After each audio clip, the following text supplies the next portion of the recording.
going on, Jerome? It's beautiful Tuesday. Birds are chirping and stuff, and it's time for another 7-round Vikings mock draft. Birds are still indeed chirping.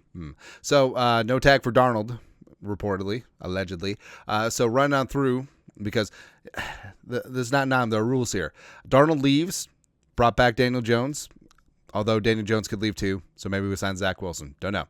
Reisner, Beasley, Murph leave. Harrison is back. Gilly retires. Bradbury remains. 8-round Jones and Cam Akers back in the backfield. 2 offensive linemen, James Daniels, who also can play center. Will Fries, the apple of my eye. Levi Onwuzurike, DJ Jones, playing some pass rush and nose. Carlton Davis III, stealing him from the Lions, as well as Mike Hilton, who one of my favorite slot corners in the league. There you go. So that being said, long story longer, getting into this damn thing, start and enhance. Feeling good. It's a beautiful day out. There you go. Actually, no, it kind of sucks. I think we're supposed to get a blizzard tonight. And that DQ. Cam Ward, Travis Hunter, Shadur, Tet, Abdul Kader, LB3 goes to the Raiders. Mason Graham, Jay Barham, blah, blah, blah, Will Campbell. So we haven't seen like the movement of Membu up. Because Membu is still available here, right? Kelvin Banks is there. Derek Harmon. Interesting. Mason Graham, Jay Barron. Genty goes to the Bears at 10. Mike Green goes to the Cowboys at 12. Wow. Hottie. Tyler Warren, since the Falcons probably getting rid of Pitts, sort of makes sense. Will Johnson on the outside with Arizona. Simmons. Walter Nolan goes to Seattle's just adding dudes in the front 7. It's ridiculous. Mikael Williams, blah, blah, Golden, etc. So, I understand that there's a ton of hype around Membu right now just because of how he did at the Combine, and he's been fantastic. At Mizzou, allowed 0 sacks last year, and he checked the boxes physically that he can withstand playing tackle in this league, but a lot of teams are probably going to kick him inside, and it's a spot for the Vikings. Do you draft Membu to play guard? I think it's a valid question. And then, do you use Membu to replace Brian O'Neill at right tackle eventually? Right? Because he's physically gifted, getting after things. And also, is it a spot where you have Membu play left tackle, potentially, if Darrisaw is on the PUP list or he misses start of 2025? There's a lot of options here. Now, like we said, Bradbury remains, but his contract for this year is not guaranteed. And Will Fries is going to take him one of the guard spots. James Daniels can play center. So do you take Membu and put him in at one of the guard spots and then let everything else work out? I think it's possible. Yeah, screw it. My mock draft. Even though, yes, Membu certainly could be the first offensive lineman on the board, he also might not be, right? So getting some value there, immediate starter. And where's he going to play? Don't know. Everywhere. I know that people are ripping on Tez Johnson for running a slow 40. Watch his tape. I don't think speed's going to be an issue with him. Trey Harris, Fannin is there, Dorian Strong, DJ Giddens, Ratledge is there as well. All right, so DJ West, my guy, Peebles, Kobe. I got a couple trade offers. 111, So we can swindle someone. Like, hey, San Francisco, do you want 97? You never get this. There you go. 188 and 255. One more time. All right, so moved down 2 spots, picked up 188 and 255. So we're in business. We got a 6th and a 7th now. We're finally somebody. All right, so who did they take? It doesn't matter. All right, so Ransom is there, Fannin, Strong. My plan was to take Peebles. Jamari Caldwell is there. Yeah, so Aeneas Peebles, he's been one of my crushes for a while, and he's just a high motor, go out and get it type player. And it's interesting because, the comps between him and Dwayne Carter are there. This guy I loved coming out of Duke last year. And Peebles initially started at Duke, and then he transferred to Virginia Tech. 6'2", 290, 37 pressures, 3 sacks, 91.2 PFF pass rushing grade last year.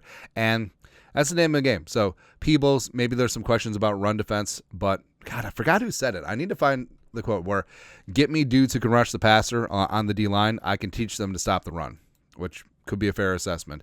And then on the D line, you got Onwuzurike and DJ Jones. We're getting after things, and also you got LDR.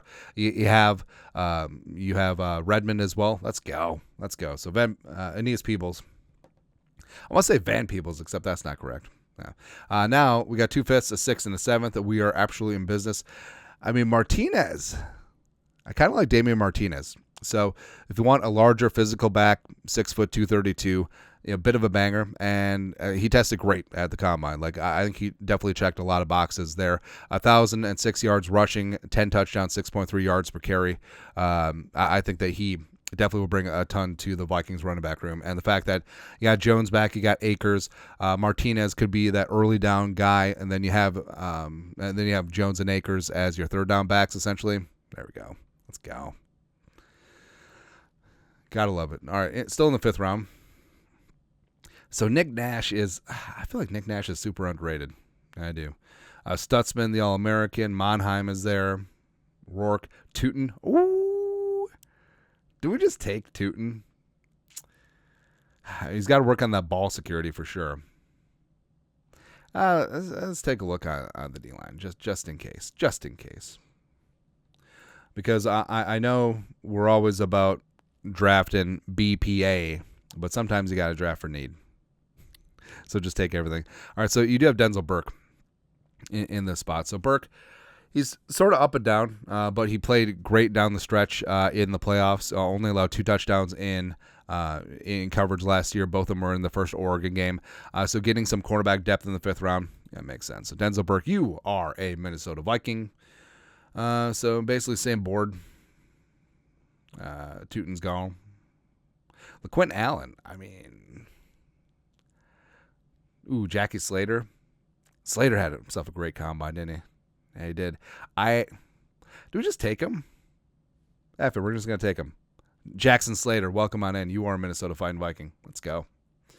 All right, lastly. All right, so do we want to double down on running backs? I mean, we certainly could. I love me some Aaron Smith. Love me some Marcus Ware. Tonka's there. Cam Miller. Nick Martin, Rock Taylor, Brew McCoy. So, not taking Shiloh. I want some receiver help. And, there's options here. So, Brew McCoy has size. Felton is there as well. Moose. Jalen Lane is definitely our crush. Oh, I like that. I really like that. Dante Thornton has definitely shot up the draft boards, which is kind of funny. But in this spot, I'm going to take Jalen Lane. So Jalen Lane, speedy slot. Yeah, a little bit undersized at 5'10", $191. Also prodigious punt returner. So that's going to be huge. 4.34 40. Had 466 yards on 38 catches, 2 touchdowns last year. So Jalen Lane, you are a Viking. Come on, man. Pretty happy that how this turned out. Well, we kind of have to be because it's our mock draft. So, again, for the 17,000th time, I understand that Membu's probably not going to be there at 24. Just sort of is what it is. But he was there in this simulation. He's been there in a lot of simulations. So, Vikings drafting him, kicking him inside the guard, kicking him inside the guard, kicking him inside the guard. Because I know we'll get comments, why are we drafting a tackle? Lots of reasons. Then on the D-line, you got Peebles just going to completely blow up a gap. Martinez, you got your early down massive running back, going to help in short yardage and red zone. And also you got Denzel Burke adding some depth at corner. Jackson Slater, a great guard project, tested great at the combine. Small school guy, Sac State, go Hornets. And they got Jalen Lane is in my ear. And so Speedy Naylor's in the contract year. So need to work on some wide receiver depth. Also, Addison probably facing his 3-game suspension. Lane, speedster, as well as great punt returner. Vikings could certainly upgrade over Powell, and you get that with Jalen Lane. So that in conjunction with what happened in free agency, no, I don't mind what happened because you got an instant starter in Membu, you got a potential future starter in Slater. Also, they worked him out at center a bit too. Peebles is going to be instant pressure on the D line. Martinez is going to be carrying the mail. Burke could be in there too. Plus special teamer for Burke, and also a plus special teamer for Jalen Lane. So happy with how things went down. But that's it. That's it. 7-round Vikings mock draft on this beautiful day. You guys are the best. You know what to do. Skull production value.